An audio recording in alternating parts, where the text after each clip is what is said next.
Human mind is very complicated. Nobody can understand yet. Our body is made of trillions of cells. Trillions. The bigger you are, the more you have. Maybe somebody is 150, 110 kilos. How many cells he has? Someone of the same age is 70 kilos. How many more cells he has? And what does cells need? Oxygen, food, everything. Carbon dioxide, life, everything. So the only way there are trillions of cells. I don't know how many trillion, but many. I can't say so much because every different. And each has their function to do. Everybody has to work like a big factory. Like you work in a company, madam.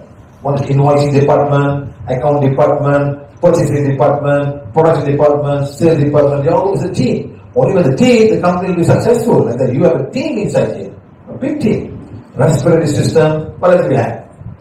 Blood system, skeletal system, skin system, endocrine system, what else? All good compression, lymphatic system, nerve system, immune system,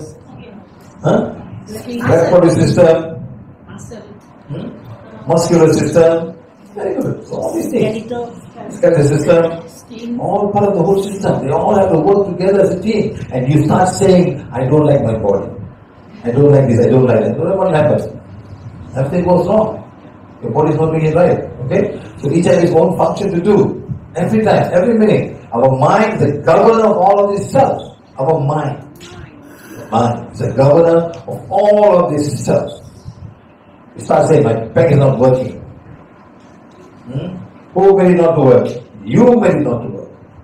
Yes or no, madam? You made it not to work, not that. Sir বললেন, মানুষের মন খুবই জটিল, কেউ সেটি এখনো বুঝতে পারেননি। আমাদের দেহ ট্রিলিয়ন ট্রিলিয়ন কোষ দিয়ে তৈরি। আপনার দেহ যত বড় হবে তত বেশি কোষ আপনার দেহে থাকবে। ধরুন একজনের দেহের ওজন 110 কেজি বা 115 কেজি, তার শরীরে কত সংখ্যক কোষ থাকতে পারে? একই বয়সের আরেকজনের হয়তো ওজন 70 কিলো, তাহলে আগের ব্যক্তির শরীরে কত বেশি কোষ রয়েছে? কোষেদের কি প্রয়োজন?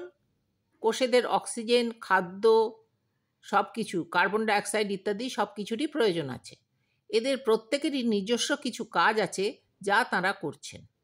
একটি বড় ফ্যাক্টরিতে যেমন প্রত্যেকেরই নির্দিষ্ট কিছু কাজ থাকে, যেমন ধরুন invoicing department, accounting department, purchasing department, production department, sale department, তাঁরা সবাই একটি টিম হিসেবে কাজ করেন। যখন এই টিমটি ভালোভাবে কাজ করে, কোম্পানি সাফল্য পায়।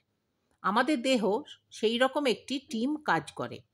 শ্বাসপ্রণালী বা রেসপিরেটরি সিস্টেম, রক্ত সঞ্চালন প্রণালী বা ব্লাড সার্কুলেটরি সিস্টেম, কঙ্কালতন্ত্র বা স্কেলিটাল সিস্টেম, চর্মপ্রণালী বা স্কিন সিস্টেম, অন্তঃস্রাবী প্রণালী বা এন্ডোক্রাইন সিস্টেম, লসিকা প্রণালী বা লিম্ফ্যাটিক সিস্টেম, স্নায়ুতন্ত্র বা নার্ভাস সিস্টেম, প্রতিরক্ষা প্রণালী বা ইমিউন সিস্টেম, মাংসপেশীতন্ত্র বা মাস্কিউলার সিস্টেম, এদের সবাই কিন্তু একটি টিম হিসেবে কাজ করেন।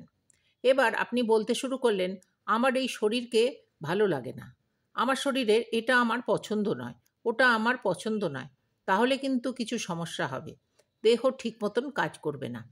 তার কারণ আপনার মন হলো এই কোষগুলির গভর্নর বা প্রধান পরিচালক।